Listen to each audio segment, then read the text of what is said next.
Vanakkam Dohadeva, wonderful to be with you and everyone. Om Sahana Vavatu, Sahanao Bhunaktu, Sahaviryam Karavavahai, Tejasvinavadi Tamastu Ma Vidvishavahai. Om Shanti, Shanti, Shanti. And we will share the screen here. We are July 9th in Asia. And we have quite a few different topics today. Our first one, continuation from last time on Advaita Dvaita, is the lesson on monistic theism from Path to Shiva. It's a somewhat simplified statement. And we'll start by asking you the question, how would you define monistic theism?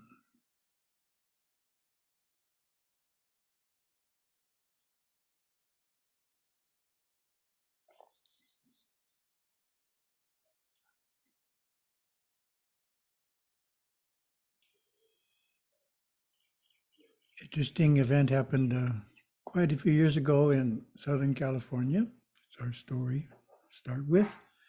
It was right after attending the BAPS Swaminarayan opening of their Chino Hills Mandir in Southern California. Beautiful temple. Got a lot of fancy construction to prevent it from getting damaged by earthquakes. And of course, there was satsang. Being in that part of the country, there were some Chinmaya mission devotees that we know from the San Diego mission were present at the satsang. And what struck me was the difference between BAPS Swaminarayan and Chinmaya mission. Having experienced both, in a sense, in a short period of time. Oh, BAPS Swaminarayan is totally theistic. And Chinmaya mission is totally Advaita, monistic. So two different theologies, which is common. It's unusual for an organization to have both theism and monism, but that is monistic Saiva Siddhanta. So of course we're both. And I was making a few comments on that at the satsang. So when you look at other organizations, that's a simple way to think of them. Are they theistic or monistic? And through teaching Vedanta, they're usually monistic. And if they're Vaishnava, they're definitely theistic.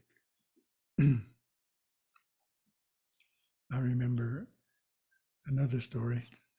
I was at this is before the scandal at the Austin Center. Barsanadam was the old name of the center there, and taking the tour because we were nearby. And this young man who was the tour person said, oh, the main deity is Radharani. And they had a Shiva lingam outside in a location. They said they celebrated Shivaratri, and Shiva was Krishna's foremost devotee because Shiva is meditating on Krishna. A statement that made total sense to them. But of course, to us, if you're meditating on yourself. You're not meditating on a theistic deity. You're trying to find the part of you that is identical with God. So it was an interesting statement. I had to refrain from laughing. Enough stories. Oh, as we know, monistic theism is the combination of two concepts, monism and theism. Monism is the doctrine that reality is a one whole. It holds that everything is God. Theism is the belief that God exists as a loving personal Lord and Creator. These are like two sides of a coin. You like my graphic? Present in most Hindu systems, we see God as our personal Lord, as the essence of all that exists, and also as absolute being, Parashiva, beyond all form. In our theistic practices, we worship God and the gods in the spirit of devotion and humble submission. In our monistic practices, we meditate deeply to experience the essence of our soul, which is identical with God Shiva's essence, which is present throughout the universe. Shiva has both a monistic and a theistic aspect, as we looked at last time. Through our two-sided practice, we honor and draw close to both. The most complete and perfect path requires both monism and theism.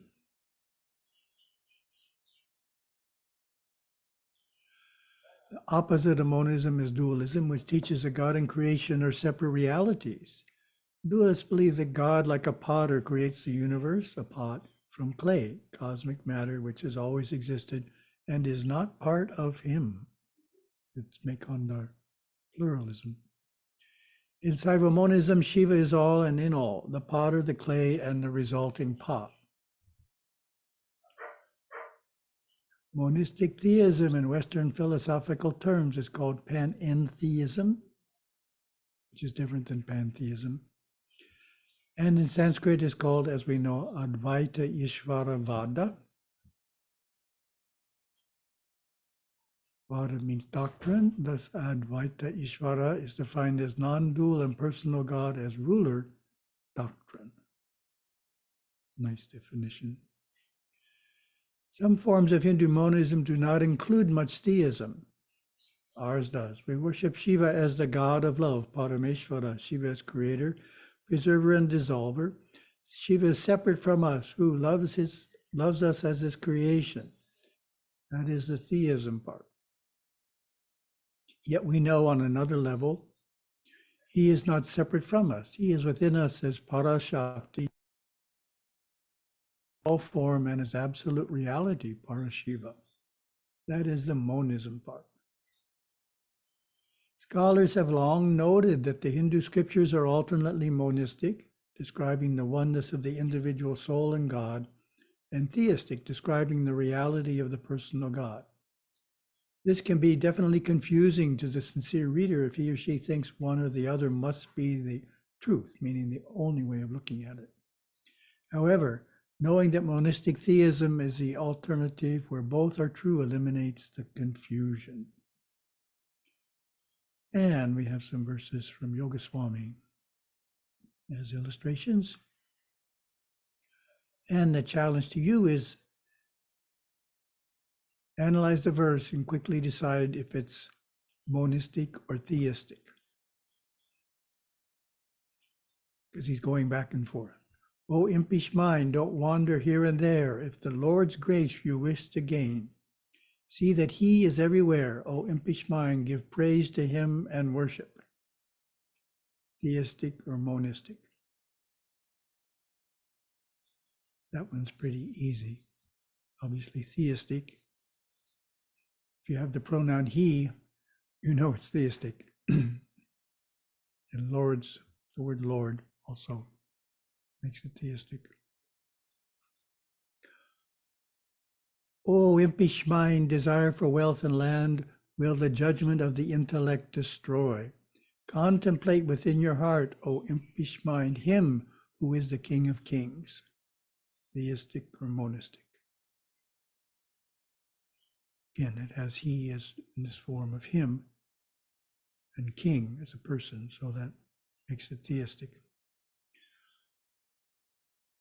O impish mind, learn to bring your thought little by little under your control. Within you is the Lord of all. O impish mind, will no one be afraid? Theistic or monistic? So even though it has the word Lord, it's within you. So if it's within you, it has to be monistic. Shiva as Parameshwar is not inside of you.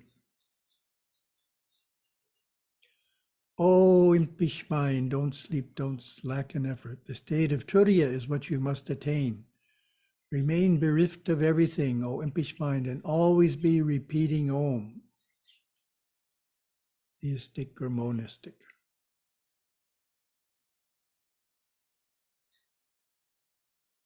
So there's no personal mention here. There's no he, him, there's no Lord. Turiya means super consciousness. Word for super consciousness. Turiya is the fourth. So monistic. Oh, impish mind, you are yourself that being. Whatever is as it has ever been. Preserve in purity, O impish mind, the words that Gurunatha has declared. Theistic or monistic.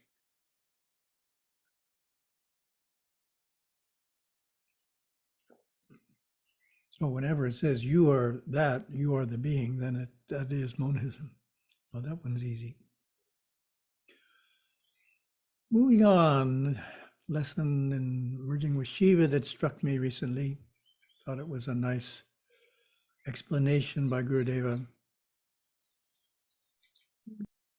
on approaching monistic theism from a practice point of view, not just an intellectual point of view of being able to define it. And Gurudeva tells us, the experienced meditator seeks out the unwholesome areas within himself, endeavoring to expose and rid himself of each knot of karma. The beginning meditator may be shocked and shrink from even continuing the practice of meditation, as his inner mind plays back unhappy thoughts that impose themselves upon his shanti. Many stop meditating altogether at this point and turn instead to the distractions of modern life for solace. But true meditation happens because of soul evolution. We evolve into meditative practices from Bhakti, the yoga of devotion. That's the key statement. We evolve into meditative practices from Bhakti, the yoga of devotion. So Bhakti is first, the theism, and then when we are a really good theist, then we're ready to try and be a good monist. But we have to be a good theist first. The transition is earned through past good karmas, not chosen as an intellectual or recreational pastime, meaning meditation. As the transition of external worship to internal worship is made, the devotee has to face all bad karmas cheerfully and honestly in order to resolve them and move forward. So that's that idea. Then we get a second idea on how much energy we need to put into meditation. Meditation is not supposed to be a sleepy practice. It's supposed to be using huge amount of energy. Sitting in a state of real meditation, one must be more alive and alert than a tightrope walker suspended without a net on a taut cable 300 feet above the earth. Do you suppose that this man is sleepy, that he allows his mind to wander? No. Every muscle and sinew of his body, every thought, every feeling within him is absolutely under his control. It is the only way he can maintain the balance which keeps him from plunging to the earth beneath.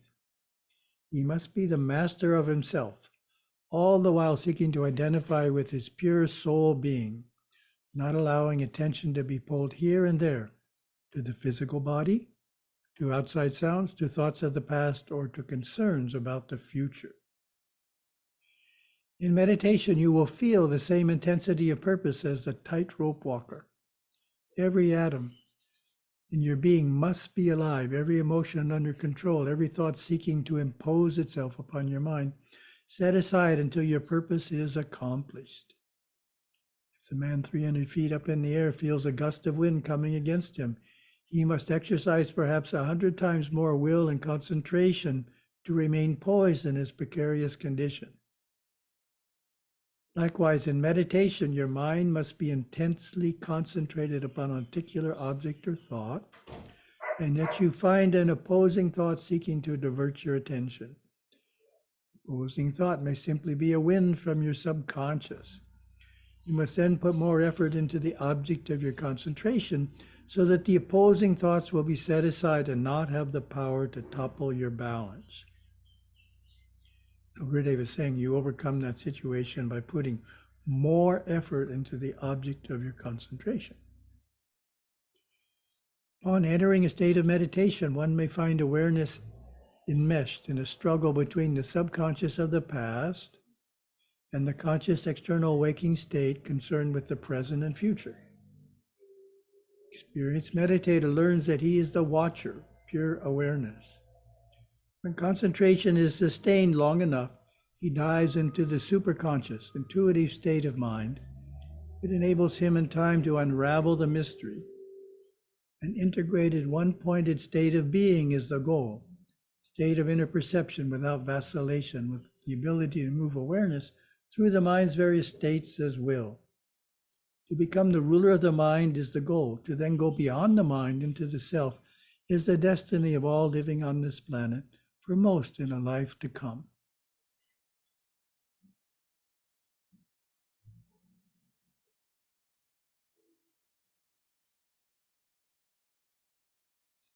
And our third topic.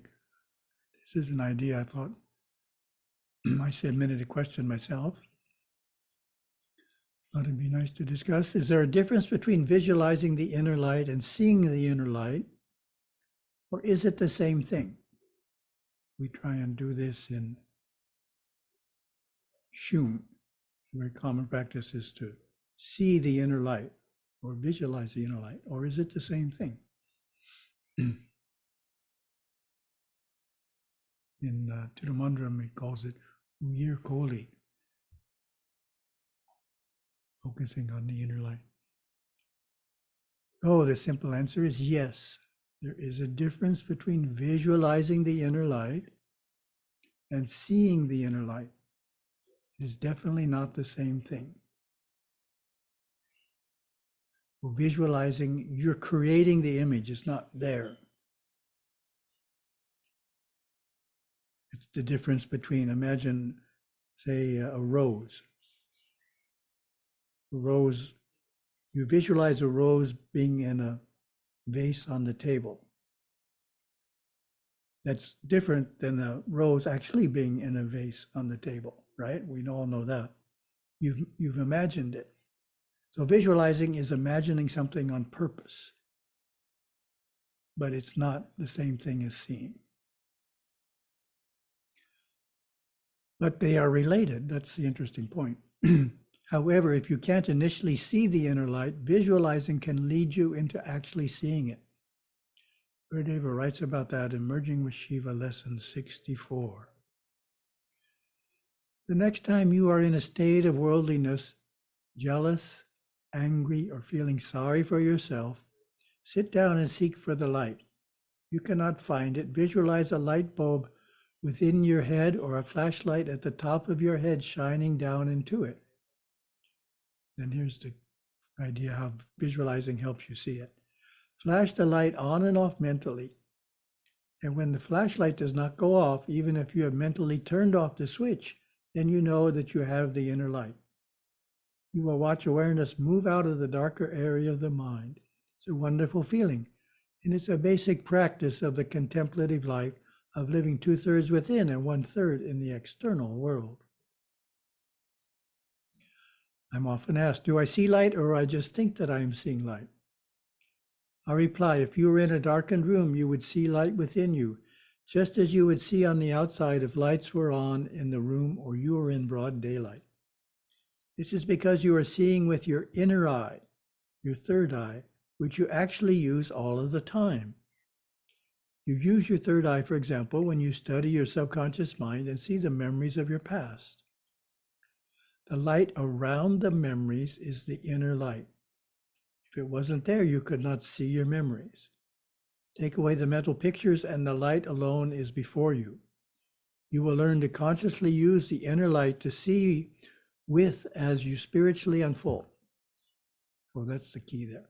You will learn to consciously use the inner eye to see with as you spiritually unfold.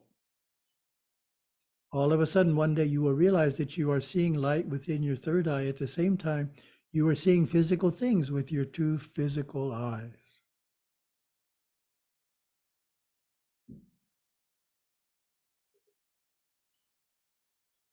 Oh, comment from me. Last presentation, meaning last week, included Gurudeva talking about learning to feel the different types of energies in different parts of the body as important in his approach to meditation.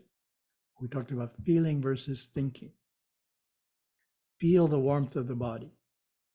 You don't want to think that the body's warm. You want to actually feel, okay, it's warmer in this part than that part. Is my left hand warmer than my right hand, or my right hand warmer than my left?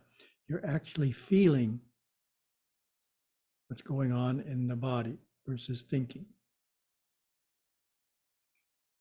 So this material is pointing out that a second ability is needed, which is the ability to see within, not imagine or visualize, but to actually see with the inner eye what is already there. In other words, you need to relax into seeing what is there and not push hard to create something that is not already there. I've noticed that in individuals that are really sincere and working very hard to be good in meditation, they're trying too hard. They think if they sit there and they really try, they will create the inner light. Well, that's creating tension. It's the other way around. You need to relax. It's there. It's always there. You just have to figure out how to see it. You're not that good at using your inner sight yet. Okay, we're still good on time. And we have a fourth topic. I thought it would be fun to look at character building from another organization's point of view. See if it's the same as the way we look at it, if there's differences. So this is by Swami Atma Shraddhananda, published in the Vedanta Kesari magazine, produced by Ramakrishna Mission in Chennai. So he's part of Ramakrishna Mission. At that point, he was in Chennai. And the article is entitled, The Facets of Character Building. Part 1, build your character. So we're going to, this is a long article, we're going to spread it over a couple of Zoom presentations. Good number of people in today's world do not think that this is good advice. Build your character. To substantiate their stand, they cite the examples of a large number of people, morally bankrupt and without much of a genuine character, who are doing well in life. Such characterless people become their role models, and they think their own lives should be fashioned on these lines. Why should I be playing a different tune when everyone else is dancing to the tune of a dishonest and hypocritical life? They continue to indulge in this line of thinking until they face the consequences of characterlessness or moral bankruptcy themselves. Mostly this happens. First, when their morally wrong thoughts and actions return to them in some way. For example, when the bridge they were crossing gave way thanks to the dishonest engineers, or the food they ate caused a distress, again due to the unfairness of the trader or the person involved in its production or preparation, or when the doctor prescribes one to undergo avoidable tests from a diagnostic laboratory to which he is associated to make some money, and the innumerable other cases of irresponsibility, dishonesty, and injustice in public and private spheres, the example can be multiplied several-fold.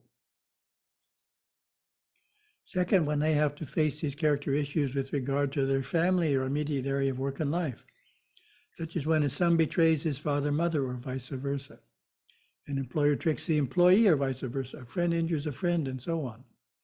All instances where the well-known idiom, fence eating up the field, is in operation are included in it. Shaken by these harsh facts, they become humble and begin to look for an answer. They soon learn, if they are sincere, that one cannot blame others for one's weaknesses. One must accept oneself and try to do better. Interesting. Slide didn't move forward. Character building, hence, is a deeply personal and intimate issue. One cannot sit in a corner with his hands clasped and say, "How does my character matter?" Nor can one escape the consequences or lack of character building for long. Character matters in more than one way, and character building is the perpetual challenge confronting everyone, individually and collectively. So he's pointing out, if you're fudging in how you interact with the world, you're going to experience it yourself, both in the general world and in your own family. So there's a slide that I missed. I'm supposed to go with that. Then he talks about the importance of character building. The importance of character building occupies a vital and central place in spiritual life. Spiritual life sans character building is like constructing a house without any mortar or cementing agent. That sounds like us. Though all mystic traditions speak of moksha or spiritual liberation, a state beyond even the issue of character building, no one denies that it is character building which alone can be the guiding principle in all spiritual matters. Through the rigors of character building,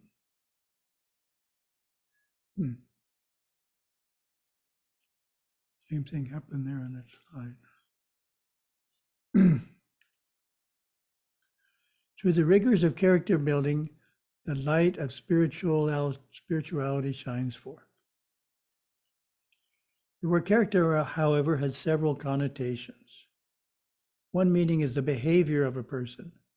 When a person misbehaves or violates some accepted forms of social and moral practices, he is often said to be a man of loose or weak character. Another meaning of character in literary circles is simply the way a person's personality or life is portrayed in a book or story or article. This means a mixture of his good and bad traits. It is an evaluation of an individual's moral qualities through the role he or she plays in a story or situation. The word character hence could mean both good and bad qualities. One could be a man or woman of good or bad character, or, as is the case generally, one can be a person with a mixed character. Though this is true, the most striking connotation of character, however, lies in an interesting fact. It is almost always used to mean good. Expression that so is a man or woman of character and invariably means good character. So deep is this identification of the term character with good, and if one has to use it to mean differently, one has to use a particular adjective to specify it: bad, evil, mean, etc.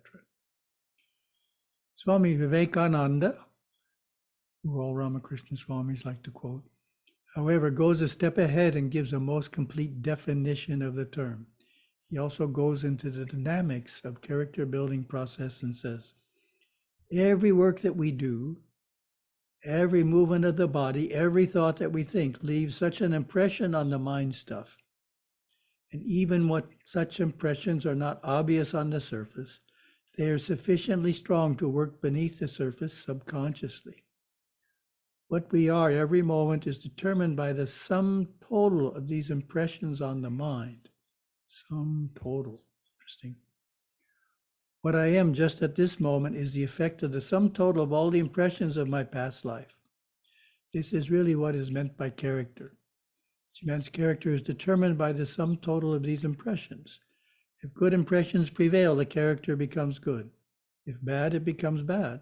If a man continuously hears bad words, these bad thoughts, does bad actions, thinks bad thoughts, does bad actions, his mind will be full of bad impressions, and they will influence his thought and his work without his being conscious of the fact.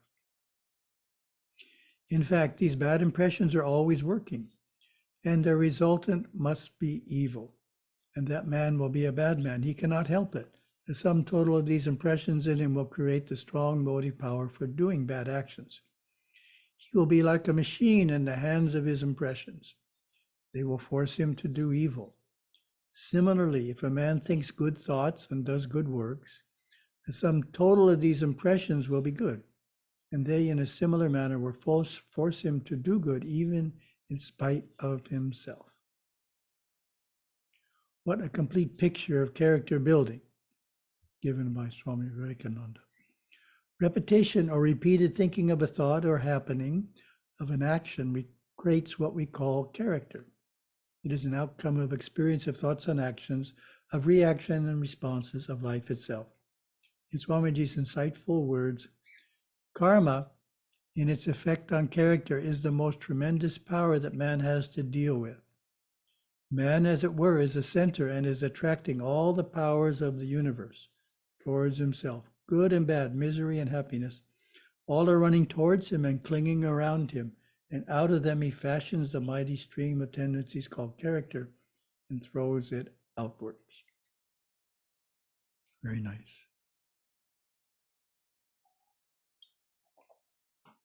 A point that struck me goes along nicely with Gurudeva's approach is we're remolding the subconscious. By our actions in the present, including affirmations, we're remolding the subconscious, and therefore it's easier to do the right thing as the subconscious becomes more and more remolded by our good actions of the present and our positive affirmations. Thank you very much.